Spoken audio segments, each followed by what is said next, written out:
What kind of man walks away from his own children, only to return years later demanding gratitude for his so-called sacrifice?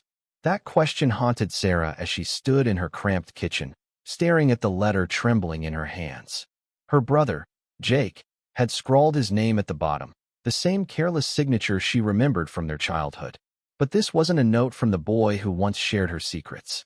This was a demand, a delusion wrapped in self-righteous ink, claiming his kids now her kids owed him for the life he'd abandoned. 10 years ago, Jake had vanished. Sarah could still picture the night he left, the slam of the door, the wail of his infant son, Ethan, and the panicked cries of 4-year-old Lily. Their mother, Jake's wife, had died in a car accident months earlier, leaving him a single father. But Jake couldn't handle it. Grief, he said, was too heavy. Responsibility, heavier still. So he ran, leaving his children with Sarah, who was barely 20, juggling college and a part-time job. She didn't hesitate. Those kids became her world, her purpose, her fight. Sarah's life reshaped itself around Ethan and Lily. She dropped out of college, took a second job, and learned to braid hair, pack lunches, and soothe nightmares. The years were brutal, sleepless nights, endless bills, and the constant ache of wondering where Jake had gone. She'd heard rumors. He was in Vegas, then Mexico, chasing fleeting highs and dodging consequences. Meanwhile, she taught Lily to read, cheered Ethan's first soccer goal, and cried silently when they asked why their dad didn't love them. She never had an answer. Now Jake was back.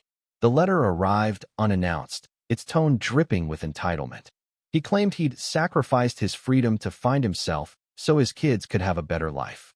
He wrote that he'd been forced to leave, that Sarah's willingness to step in had been his gift to them. He demanded they visit him, repay him with gratitude, maybe even money. Sarah's blood boiled. Sacrifice? She'd seen sacrifice in the mirror every morning, her own tired eyes, her calloused hands, her dreams deferred. She crumpled the letter and glanced at the living room where Lily, now 14, was helping Ethan with his math homework. They were good kids, kind and curious, despite the hole Jake had left. Sarah had shielded them from his absence, weaving stories of a father who was lost but might return. Now, she regretted that softness. Jake didn't deserve their hope. The next day, Sarah drove to the address Jake had provided, a rundown motel on the edge of town. Her heart pounded as she knocked. Jake answered, older but unchanged. Same crooked smirk, same restless energy. He invited her in, acting as if a decade hadn't passed. I'm ready to be their dad again, he said, leaning back in a creaky chair. They owe me that much. Sarah's voice was steel. They owe you nothing. You left them, Jake. I raised them. Me. Her words cut through his bravado, and for a moment, she saw a flicker of shame. But Jake doubled down, ranting about his struggles, his pain, as if Sarah hadn't carried triple the weight. She walked out, vowing to protect her kids from his poison. Back home, Sarah faced a harder choice: what to tell Lily and Ethan. They deserved the truth, but how do you explain a father who sees his children as debts to be collected? She sat them down, her voice steady but soft. Your dad's back in town, she began, watching their eyes widen. She told them about the letter, about his demands, about the years she'd spent trying to fill the gap he left. Lily's face hardened, Ethan's lip trembled. He doesn't get to decide what we owe, Lily said, her voice fierce. Ethan nodded, clutching Sarah's hand. In the weeks that followed, Sarah helped the kids process their anger and hurt. They wrote letters they never sent, pouring out their pain.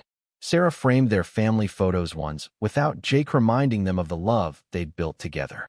She realized her sacrifice wasn't just for them. It was for herself, too. She'd chosen to be their anchor, their home, and that choice had made her stronger. Jake sent one more letter, but Sarah didn't open it. She tucked it away, a relic of a man who'd never understand what family meant. Lily and Ethan didn't need him. They had her, flawed, exhausted, but fiercely devoted. And as Sarah watched them laugh over dinner, she knew no sacrifice was too great for the family they'd become. The question lingered, though: how do you forgive someone who demands gratitude for breaking your heart? Sarah didn't have the answer, but she had Lily and Ethan, and that was enough.